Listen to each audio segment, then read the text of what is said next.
Hi, my name is Frankie. Thank you for listening to my mom. I never listen.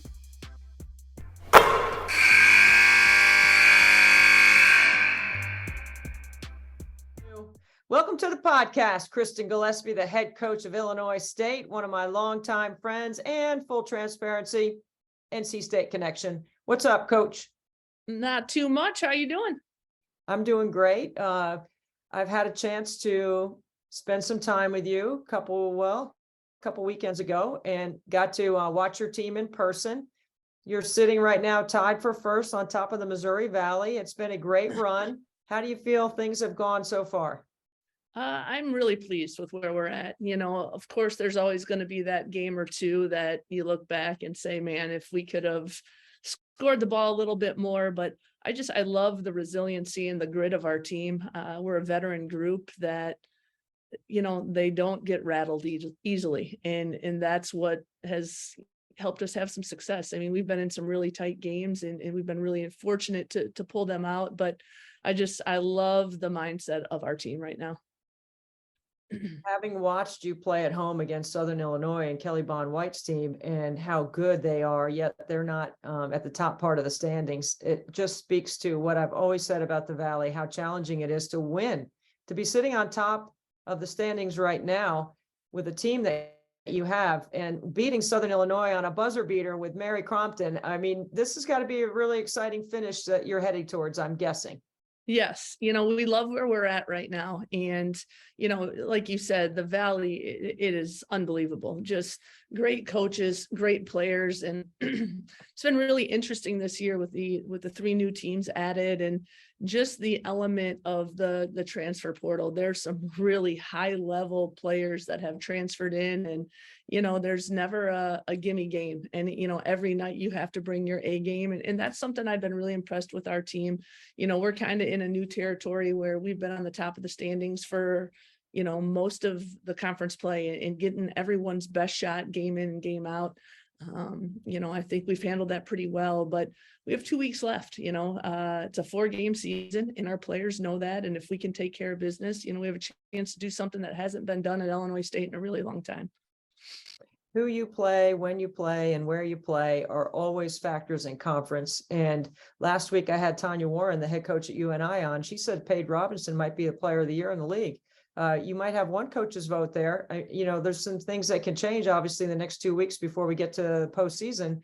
But how has Paige changed your team, or how has she changed you as a coach? Yeah, she's probably the most complete player that I have coached here. She's just a really gifted scorer and she can score at all 3 levels. We've had some really good players in the past, but I think what sets Paige apart is her ability to read defenses like ball screen coverage, make that right pass. I mean, you witnessed it against Southern Illinois. She's an unselfish player that just wants to win. I think Coach Warren is right, and I respect her more than anyone, but I think she is making a name for herself, and she definitely has to be in that conversation for player of the year. But with that said, there's so many great players, but if we can do what we need to do these next next 2 weeks, I would like to think that, if it's not her, she has to be, right in that mix. Chris, I know how hard you work. I know how much film you watch. I know you're a coach's kid. You have your dad's influence all over you when you're coaching your team. How do you see the game similar to your dad? And he was a very successful college Division I coach. And how do you see the game differently from your dad? We do have a lot of similarities. It's funny. Anyone that has watched my father coach back in the day and then watches me coach, they say I'm really similar. We have fiery personalities. We wear our emotions on our sleeve and really don't apologize for that. But I've learned a ton from my dad of just that work ethic piece. I grew up around that, and I think that's really helped mold me into the coach that I am. But I think we're a little different too, of just our approach. Coaching guys back then was a little different. I think I would like to say I've evolved a little bit in how I handle some things. But it's we see things very similar, and I love that. And I love that I can pick up the phone, or he's in our office. He was here when you were there. It's just, he's my biggest fan, and I know that, but I know he's coached more basketball than a lot of people I do know. So it's, he will tell me, he'll shoot me straight. He'll never sugarcoat things. And I love that. Sometimes it's tough to hear, but I love having him as a confidant and just a mentor. And, he has helped me get to where I am right now. And where you are as the head coach of a Division I school in a very good league in the Missouri Valley. But what has always intrigued me about your path is where you started and how you got to where you are now. So kind of like in a bullet point form, from graduating from NC State, tell us all the steps you took in coaching to get to be a D1 coach in the Missouri Valley. Yeah, my path is a little different than most, and I'm really proud of that. I've always made decisions with my heart more so than maybe the career path. Mine wasn't necessarily a vertical path. It was more like a stream, just, wandering through. But Coach Al got me my first job at Central Florida. I was, younger than some of the players I coached. Then I went to UC Santa Barbara. Then I went back to NC State to get my master's, to be a GA, because I knew I wanted to ultimately be a head coach. And I loved my time in California. My niece was just born. I only saw her for 1 week of her first year. I needed to be closer to Bailey. Then I went back to Tallahassee and was a high school coach at my alma mater at Mackay. And then when coach got sick, I was fortunate enough to get back on coach's staff as a special assistant. So when she was too sick, I kind of stepped in on the court or recruiting. And then, when she passed away and we all lost our jobs, I was fortunate to get a job at UIC as an assistant for Lisa Rakebush. And then we all got, we lost our jobs after 2 years. And I was like, you know what, forget this Division I stuff. I wanted to test the waters. I wanted to be a head coach. And I got a Division III head coaching job at Benedictine University in the Chicagoland area. Turned that program around in 4 years. I got the Lewis University job, a wonderful, wonderful Division II job, one of the best in the country. Fun fact, it's where my grandfather coached baseball. He won back-to-back national championships there in the 70s. So it was really cool that I thought that was going to be my destination spot. I thought I had hit the jackpot. And then when Illinois State opened up, I threw my name in the hat to see where, if I would have a chance. And 6 years later, here I am. And, I'm so fortunate to coach at Illinois State. I work with great people, and I have unbelievable staff and 15 young women that I wouldn't trade in for the world. People aspire to get to where you are, but I also know you have other aspirations as well. When you're looking at your path and you're going back and you're thinking about what you just said and the years that it took and the time that you spent and the lessons that you learned, the mistakes that you were able to make, how hard is it to be patient to be where you are, and how grateful when you look back at that path do you feel like all of that sacrifice has made it worth it?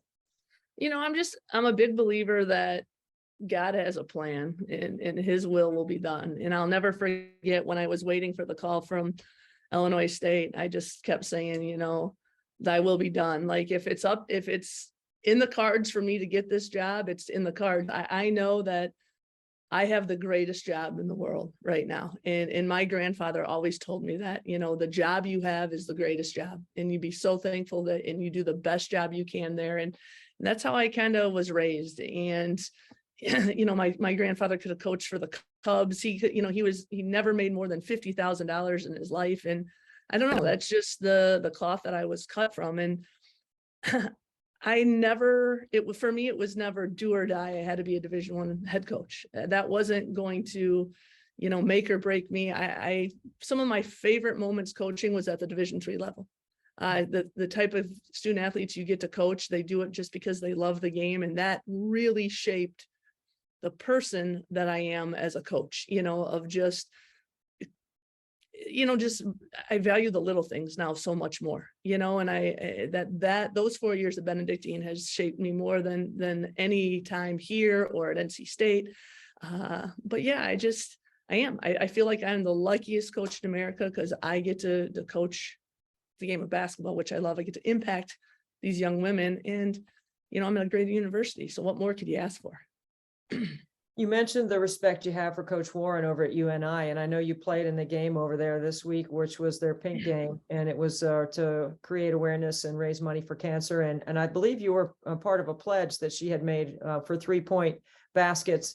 Hoops for Hope started at NC State with Coach Al, thinking that this is a great opportunity to celebrate survivors. And we try to always view that moment in pink as a celebration, right? Not something that we should feel bad about or have empathy for, but I'm trying to always bring an attitude of celebration. How do you approach that? Knowing that Coach Al is sitting right there on your shoulder every day, or there's something in your office that you look at every day that gives you a reminder of your time with her. Yeah, if you look, those are some of her quotes behind me. I see that every day when I walk in. I pass that and got a ton of pictures. Coach is with me, like you said, every single day. And I'm sure just like you feel the same way. In a lot of the decisions I make, it always, how would Coach Al approach this? How would she talk to this player? What would she do? But I think anytime we have a chance to bring awareness and to uplift those who are going through their struggle, I think what a privilege that is. And I know that was Coach's passion when she made her cancer, her fight public. And I'm just so proud that I get to carry on her legacy in a small way. In any chance I get, I just love talking about her. I don't care who it is, if it's to our team, it's to another coach, it's to a fan in the stands. I mean, she was just such a great human being. And I think there's so many lessons that everyone can learn from Coach. And anytime I can, hey, Coach said this, or when this happened, this is how she reacted. We're all better people because of Coach Al. Beckett and Emerson would be considered two of her grandchildren, right? I mean, because that's the way I view my kids, that would be her grandkids, right? What do you think she'd say about Beckett's future in the game? Because that boy plays ball all day, and he knows every coach in the Missouri Valley. He knows almost every player in the Missouri Valley. How would you break down and assess how his love for the game is just being fueled by your love for the game? Yeah, he's an interesting guy, let me tell you. I will say, though, when Beckett and Emerson were born, I think those are the moments you wish you could pick up the phone and call Coach and tell her the news. My wedding day, those are 3 of the biggest days of my life. And I know she would get such a kick out of Beckett, because he is. And this is the disclaimer, and you witness this. We do not make him shoot. We do not make him watch huddle. The guy is wired a little different, and I love it secretly. He falls asleep every night watching huddle film, and it's our scout film. He's on a big UNLV kick right now, and hey, they're having a heck of a year, but he knows, Essence Booker, it's wild. He's shooting, and I'm like, who are you? He's like, Mom, I'm 24. I'm Booker from UNLV. I'm like, oh my God, what are we talking about? He's obsessed with starting lineups. We have to do starting lineups at the house. He knows. We had to go through Southern Illinois starting lineups the other day. It's just not the Redbirds. That's what I love. He is, and it's all women's basketball. He gets mad then when we watch men's basketball. Where are the girls? Well, why aren't the girls on? And I think that's cool that he's looking at it through that lens, and he's something else, let me tell you. It is. And I can attest to that everything you said is true. You're not forcing him to do anything. He just purely loves the game, and it's really cool to watch. I see that through my youngest son. He purely loves the game. And, that's the thing that, like, Coach Al would love the fact that all of our families are close, that everyone that played at NC State has some sort of connection. It doesn't matter what decade you played in, whether you played for her or you didn't. It's just a unique connection. And when you tell me that you're watching my son Patrick play D2 games amongst your busy schedule, I think that's the kind of stuff that she would be smiling and saying, that's what I wanted. That's exactly what I wanted to have as a part of my legacy with my family at NC State. Okay, so we're coming down to the last couple of weeks, all right? And I know you've had this experience before about, trimming, thinking, advancing situations, all the stuff that you think are important as you go the second time around. Where are you right now in all that as you get ready for the Valley tournament?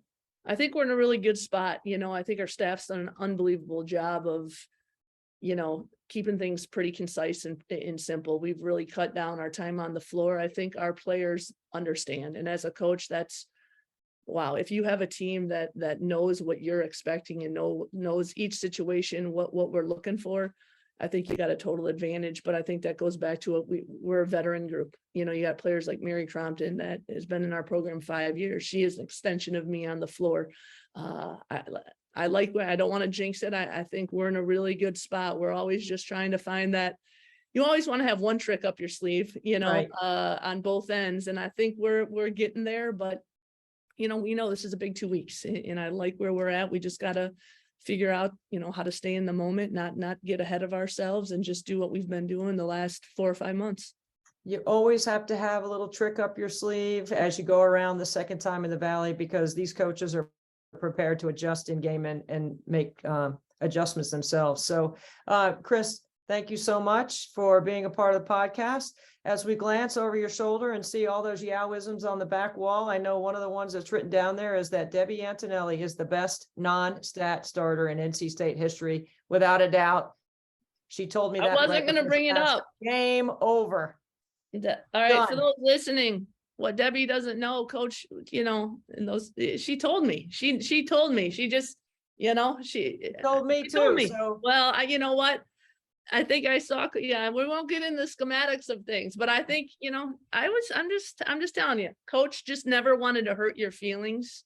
You know, she said you were going to do such wonderful things, which you are, but she just said, you were the best. And I said, Coach, I know that. that's a badge of honor I wear very proudly when I'm in NC State. The other thing is, when you walk around Reynolds Coliseum now and you hear one of the ushers that was there when I played, and certainly when you played, and they say, there goes one of Kay's kids, I'm not sure that you could say anything better than that. Chris, appreciate your time. Thanks for being on Nothing But Net.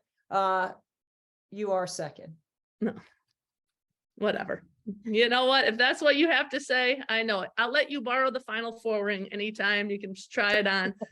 You scored way too many points, Antonelli, to be this. Like, just You're gonna go, let me last thing, BMac, though, really, for BMac, real. can Then we're you getting out of just here. fact check this? You know I'm correct. Thank you. Last thing, are you gonna let me babysit your kids at the Final Four this year? We are going kid free. So no, yes, I would love to, but hey, you know what? We need a few days. I'm putting it out there right now. Tuesday night for all coaches at the women's Final Four. I will babysit Tuesday night of the Final Four. I will watch your kids so you can go out. Thanks for being on the podcast. Thank you.